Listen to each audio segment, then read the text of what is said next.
Let me ask you something.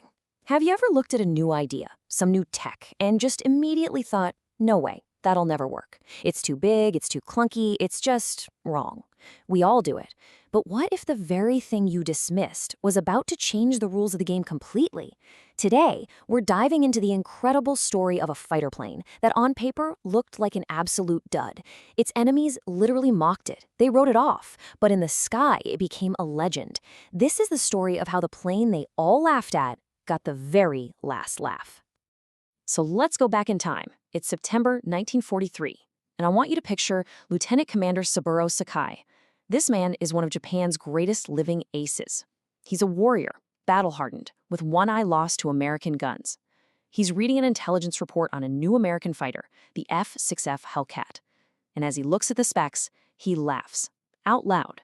To him and to the entire Imperial Japanese Navy, this thing is a joke. It's almost twice as heavy as their legendary Zero fighter. To them, it's just more proof that Americans build clumsy, wasteful machines. And honestly, why wouldn't they feel that way? For 2 solid years, their Zero had been the undisputed king of the skies. Their pilots were artists, the best in the world. As far as they were concerned, the air war was already won. But this is where the story takes a violent turn. All that confidence, all that laughter, was about to slam headfirst into this number. 19-1. That was the final brutal kill ratio the Hellcat would achieve. For every single Hellcat shot down in air-to-air combat, 19 enemy planes were destroyed. So the central mystery for us is how? How did the experts, the battle-hardened aces, get it so catastrophically wrong? What did they miss? To really understand why they laughed, you have to understand the weapon they wielded. Because for a Japanese pilot, the Mitsubishi ASM-0 wasn't just a plane. Oh no, it was the perfect sword for an aerial samurai, an extension of their very soul. The Zero was built on a single, absolutely ruthless philosophy: performance over everything else. I mean, everything. It was made from a top-secret aluminum alloy to make it feather light. There was zero armor for the pilot, no self-sealing fuel tanks. They would even rip out the radios just to save a few more pounds. The result? A fighter that could outturn, outclimb, and outdance anything the Allies had at the start of the war. One of their top aces wrote in his diary, "Flying the Zero is like wearing wings. The aircraft responds to thought, not just control input." It was an artist's brush, and the sky was their canvas. And here's the crazy part. The math proved them right. I mean, look at these numbers. The Hellcat was more than double the weight of the Zero. And look at the wing loading. That's just a fancy way of measuring how agile a plane is. The lower the number, the better it can turn. The Zero is a ballerina. The Hellcat? It's a sumo wrestler.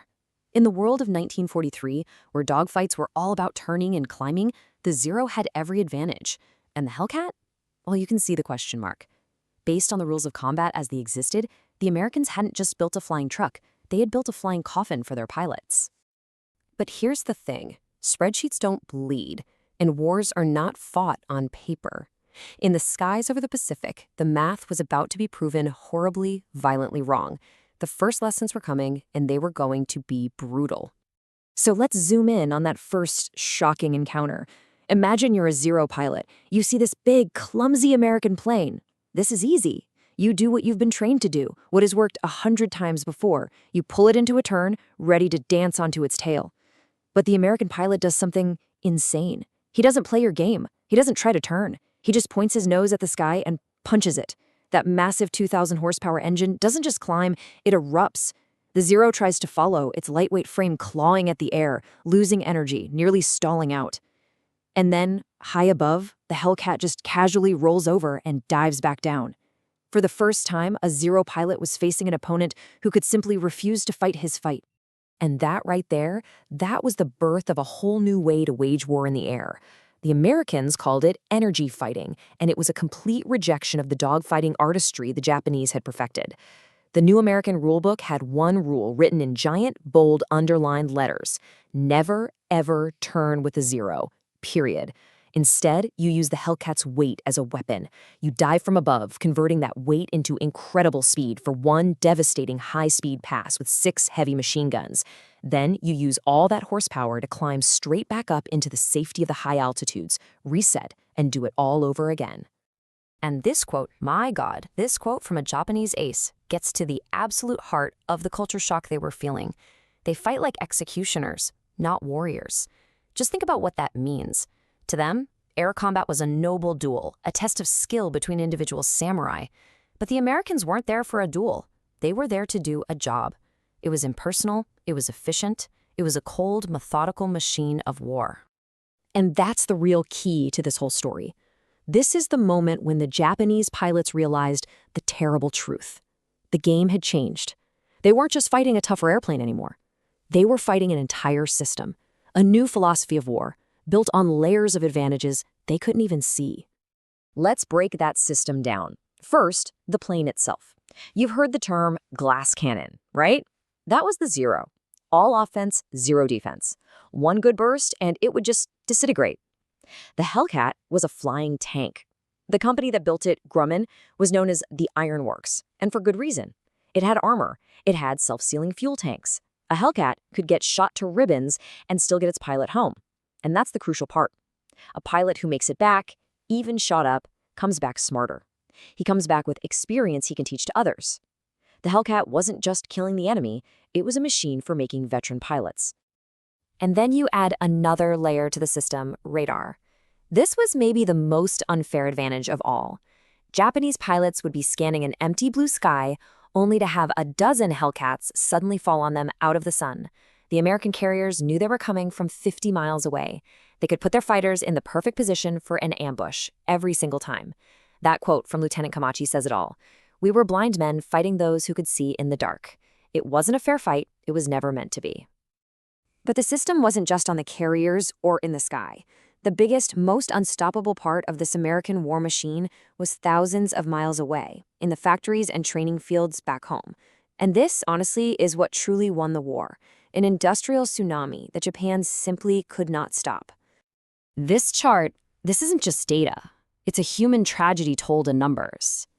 At the start of the war, Japanese pilots were the best trained on Earth. But you can't replace combat experience overnight. As their veterans were lost, their training programs collapsed from a lack of fuel, ammo, and time. By 1944, you had American pilots showing up with a minimum of 300 hours of flight time, going up against Japanese teenagers with less than 50. One Japanese training officer wrote a heartbreaking final report. He said, "We are sending children to fight professionals." And while Japan was running out of pilots, America was building planes at a rate that is still, to this day, just mind-boggling. I want you to really wrap your head around this. At its peak, the Grumman factory was rolling a brand new F6F Hellcat off the assembly line every single hour, 24 hours a day, 7 days a week. It wasn't manufacturing, it was a force of nature. Which brings us to the grand total, 12,275 Hellcats built in just 30 months. That one model of plane outnumbered Japan's entire fighter production for the late war. You can be the greatest pilot in the world, but if you shoot down one Hellcat and 5 more take its place, the math is always against you. You're not fighting an army, you're trying to fight an avalanche. So you take it all, the tougher plane, the better trained pilots, the radar, the overwhelming numbers, and you get the final brutal verdict. A series of battles that didn't just defeat Japanese naval aviation, they annihilated it. And in doing so, they forced Japan into the most desperate acts of the entire war. It all came to a head in a battle so one-sided the Americans gave it a grimly casual nickname, the Great Mariana's Turkey Shoot. The Japanese threw everything they had left at the American fleet. The Hellcats, guided by radar, were waiting. The result was a slaughter. In one day, 346 Japanese carrier planes were shot down. The Americans lost 30. One pilot said the sky was just full of falling, burning zeros. In a single afternoon, Japanese naval air power effectively ceased to exist. So, what do you do when you can no longer compete, when your technology has failed and your pilots are outmatched? You turn the pilots themselves into weapons.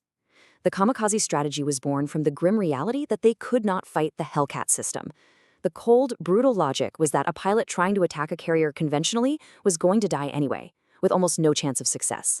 But if the pilot was the bomb, his chances of inflicting damage went up. It was the ultimate tragic admission of total technological and tactical defeat.